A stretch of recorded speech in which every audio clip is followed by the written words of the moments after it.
Bonjour à tous, bien-aimés. Je voudrais continuer sur la pensée que j'ai partagée récemment sur ce thème de la négligence. Et ce mot est revenu à maintes reprises dans mon cœur. Et cela m'a amené à vouloir partager avec vous le passage de 1 Thessaloniciens, chapitre 4. 1 Thessaloniciens, chapitre 4, je vais lire à partir du verset 13, qui dit ceci, Nous ne voulons pas, frères et sœurs, vous laisser dans l'ignorance au sujet de ceux qui sont décédés, afin que vous ne soyez pas tristes de la même manière que le reste des hommes qui n'ont pas d'espérance. En effet, puisque nous croyons que Jésus est mort et ressuscité, nous croyons aussi que Dieu ramènera par Jésus et avec lui ceux qui sont morts. Car voici ce que nous vous déclarons d'après une parole du Seigneur.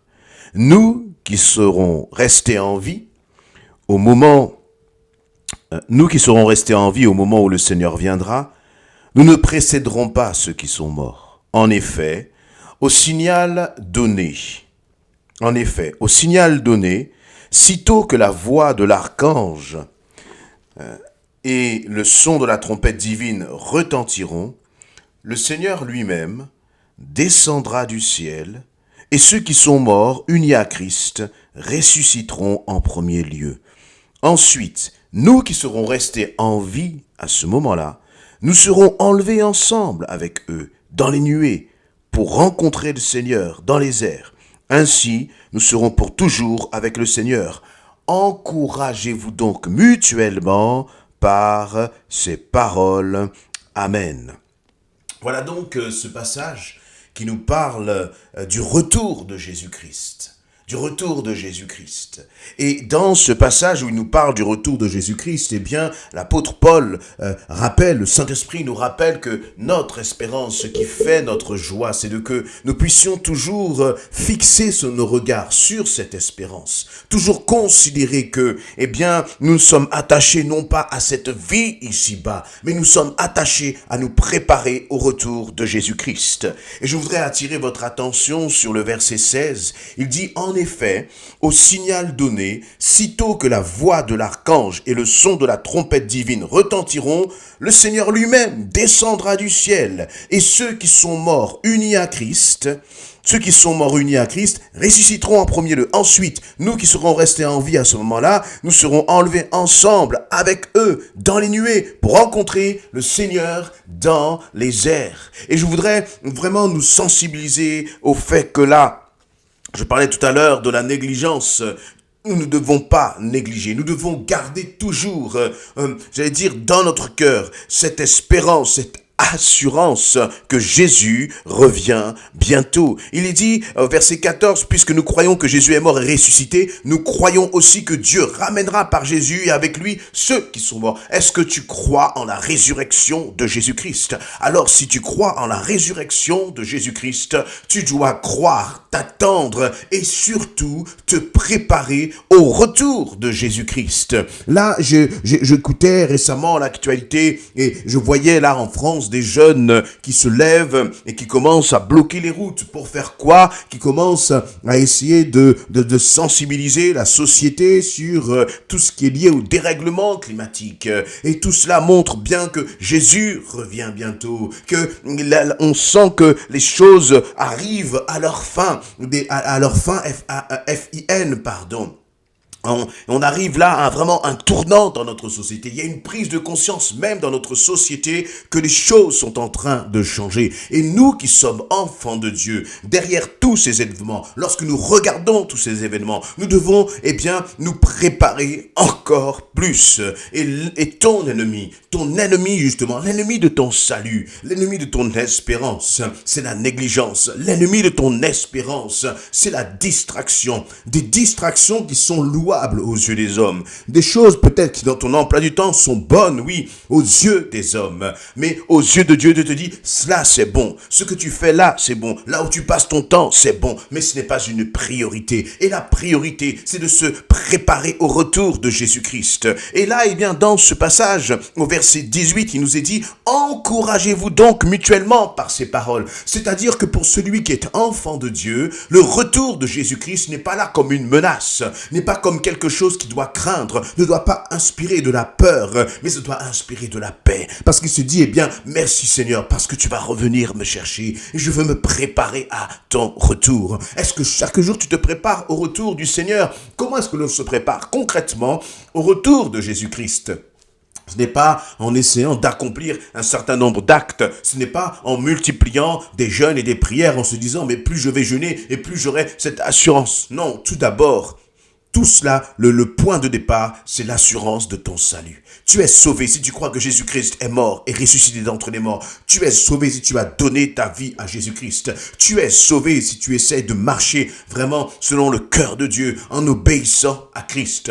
Tu es sauvé si tu as été réellement converti, c'est-à-dire que si tu es réellement passé d'une vie ancienne à une vie nouvelle en Jésus-Christ. Tu es sauvé si tu es de ces hommes et de ces femmes qui ne pratiquent pas le péché, qui ne prend pas de plaisir à pécher, mais qui au contraire prend du plaisir et qui s'affectionne aux choses d'en haut, aux choses qui sont agréables à Dieu. Mais vous voyez, la difficulté, eh bien, c'est que nous sommes des hommes, des femmes, des êtres de chair, et notre chair va toujours nous pousser à pécher. Et donc, c'est pour cela que nous ne pouvons pas nous permettre de vivre dans la négligence. C'est pour cela que quelqu'un qui réalise vraiment que Jésus revient bientôt, il ne peut pas se permettre de négliger la parole de Dieu. Parce qu'à chaque fois que tu négliges la parole de Dieu, tu n'entends plus Dieu te parler. Et comme tu n'entends plus Dieu te parler, eh bien tu commences à prendre des décisions, non pas selon le cœur de Dieu, mais selon toi, tes propres raisonnements, selon ta propre intelligence, et même souvent sous l'influence de ce que disent les autres. Alors, le Seigneur te dit, si tu es dans la négligence, attention, parce que ta négligence t'éloigne de moi, te dit le Seigneur. Si tu ne passes pas du temps à prier, et lorsque je parle de prier, c'est-à-dire d'établir, d'avoir un dialogue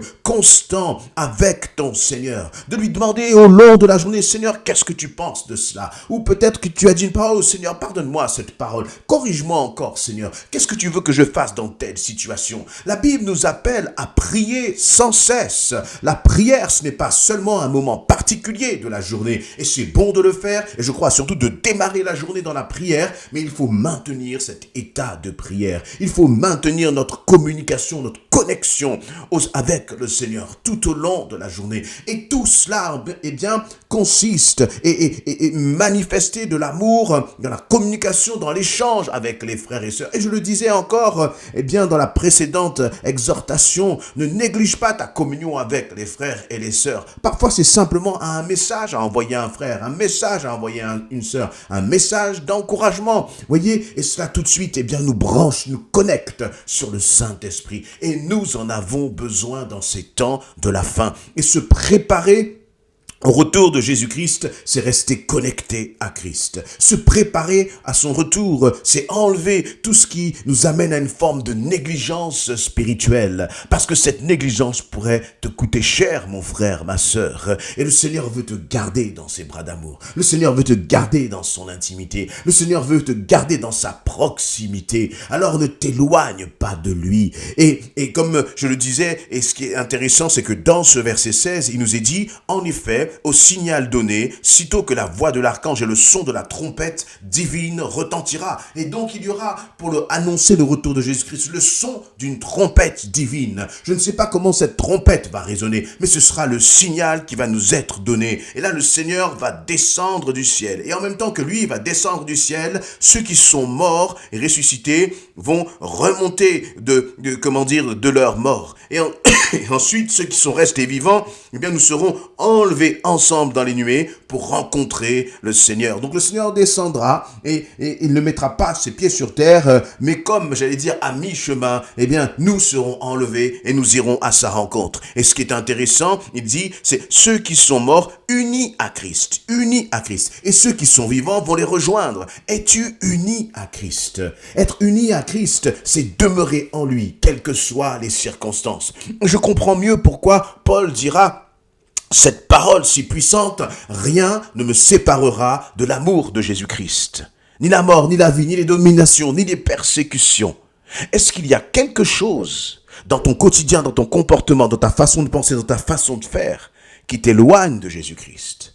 Est-ce qu'il y a quelque chose qui, tiédit la vie de l'esprit en toi? Et je parle de tiédir, mais même refroidit la vie de l'esprit en toi. Si c'est le cas, réveille-toi, ressaisis-toi, mon frère, ma sœur, et place le Seigneur ton Dieu au centre, place le Seigneur ton Dieu de façon prioritaire de ta vie, de tes décisions, de ta façon de penser, et prépare-toi avec joie à son retour. Le monde est de plus en plus angoissé et va avancer, je crois, dans cette angoisse face à tous les événements qui vont se déferler. Je ne sais pas si ce sera demain, si ce sera dans 10 ans, si ce sera dans 50 ans. Mais ce qui est sûr, nous ne maîtrisons pas le temps, mais ce qui est sûr, c'est que nous savons que ces choses vont arriver. Et autant nous avons des certitudes sur la dégradation de ce monde, autant nous avons cette assurance que Jésus va revenir. Alors prépare-toi. Se préparer, c'est aussi annoncer. Se préparer, c'est aussi partager le message de l'évangile, le message d'amour, le message d'appel à la repentance dans ta famille, pour ceux qui sont autour de toi. Ne nous taisons pas, mais prévenons-les que Jésus revient bientôt. Ils en ont besoin. Et en même temps, à chaque fois que tu vas proclamer que Jésus revient bientôt, eh bien, cela va te mettre aussi dans une situation où tu seras obligé de te comporter d'une façon qui soit à la gloire de Dieu, d'une façon justement qui soit, afin que ton témoignage soit en accord avec tes paroles et avec ce que tu annonces. Nous ne devons plus être des chrétiens négligents, parce que Jésus revient bientôt. Et à ceux qui seront négligents, le Seigneur dira, je ne t'ai jamais connu. À ceux qui seront négligents, la porte sera fermée, comme dans la parabole des 10 vierges, où il y avait ces 5 vierges qui connaissaient le Seigneur, mais qui en fait, dans leur attente du retour de l'époux, eh bien, elles ont flanché. Dans leur attente du retour de l'époux, elles n'ont pas persévéré. Toi, mon frère, ma sœur, sois quelqu'un qui persévère jusqu'au bout. N'abandonne pas, ne lâche pas. Jésus revient bientôt et c'est lui qui va t'aider à tenir jusqu'au bout si toi tu le désires réellement. Aucune situation de famille, aucune situation de finance, aucune situation de couple, aucune situation et souffrance peut-être dans ton célibat ne t'empêcheront de te préparer au retour de Jésus-Christ. Proclame-le et tu verras combien le Seigneur va t'accompagner. Tu verras combien le Seigneur va soulager, tes combats au quotidien. Ce n'est pas que tu n'auras pas de combat, mais dans ces combats, tu verras sa présence. Et le Seigneur, son désir, c'est que tu puisses tenir ferme et que tu puisses remporter la couronne de gloire dans le nom de Jésus-Christ. Dis non à la négligence et dis oui à ton assurance que Jésus revient et que tu veux t'y préparer sérieusement. Amen.